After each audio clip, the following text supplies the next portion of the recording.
Today we're going to talk about the 5 things I do to push people on the edge to say yes when I'm selling them a product. My name is Michael Barive. I was able to build a team of 150 plus sales guys in less than 2.5 years. We did that with zero money and invested. And now we have a lot of companies that are growing like crazy from coast to coast like butter on toast. So let's talk about being pushy. Okay, a lot of times people hate the word, I don't want to be a pushy sales guy, this and that. Well, let me tell you something.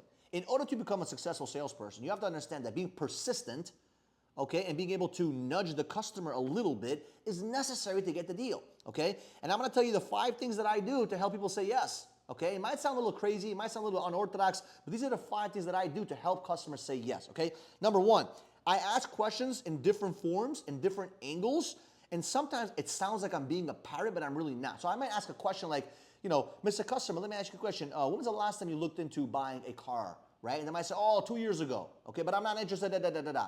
Then I might ask the question again later on in the conversation to figure out why would you look for buying a car in the first place, right? So I might be asking the same question in different angles, and you might say, Michael, why are you trying to push this customer? The reason why is because sometimes you need to figure out the right angle to get the customer to say yes, right? This doesn't mean that I'm being annoying, I'm not pesty, no. I'm figuring out how can I serve this person and get him what he wants. And a lot of times, they want you to ask those questions, but a lot of times people are afraid to create that confrontation, right? Which leads me to the second thing, that I'm very comfortable with confrontation. I'm very comfortable with having conflict. I'm very comfortable with someone getting upset. I don't mind that because I understand that it's just an emotional reaction.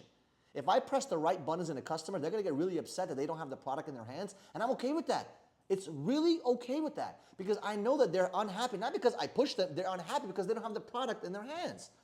So my goal is to figure out what ticks them, poke those little buttons a little bit to make them say, you know what, we need to make a change and buy your product or service, right? Number 3, I'm super focused on getting them what they want. I don't care about my commission.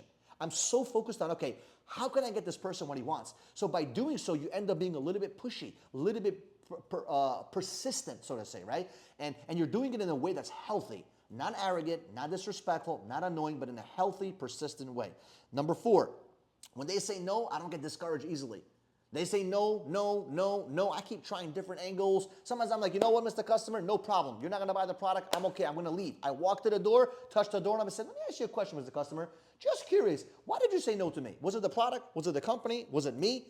And I'm sitting back down on the couch again. Why? Because I'm not willing to take no for an answer. Because to me, if the product makes sense, if they have the money to buy the product and it's actually going to solve their issues, I'm like, why don't you buy it? So because I'm so confused and curious about helping them, by default, I'm able to push them a little bit to make the right choices. And a lot of times they actually make a decision by going with me, right? And by the way, you're not going to have a lot of cancels, right? If you do it the right way, people will not cancel because they know that you actually care about them, okay? Number 5, I believe in myself. And it's my obligation and my duty. It's my responsibility to get the product in their hands. I know that if I could put the product in their hands, it will change their life. And if I know that, it's my duty, it's my obligation to push them, nudge them, coerce them, persuade them to get the product to them. If I see a patient on the street and they're bleeding, and I'm like, hey, you need some napkins to cover the blood so you can put some pressure on the wound. And like, no, I'm good. I don't care what they say in my mind. Like, yo, you need this napkin to put the pressure on the guys on the wound so you can stop bleeding. I know how vital it is. That's how I think about my service and my product because it actually can change people's lives. And by the way, if you're not selling a product that's changing people's lives, don't sell it.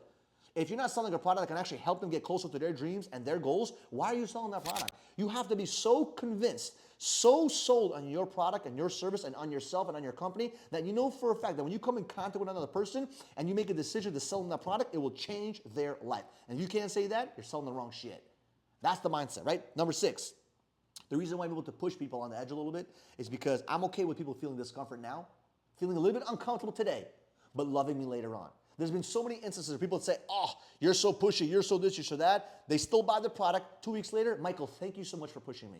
Thank you so much for convincing me. Thank you so much for persuading me. Thank you so much for nudging me. Thank you so much for not giving up on me. And I had so many messages and comments and videos on because of that I learned that, you know what? Sometimes people need a little smack in the ass to make a decision. And that's why I'm not afraid to be a little nudgy, respectfully, persistent, the right way to get the product and service in the customer's hands. My name is Michael Barive. If you love this kind of content, do me a favor, subscribe to the channel, and we'll see you guys in the next video.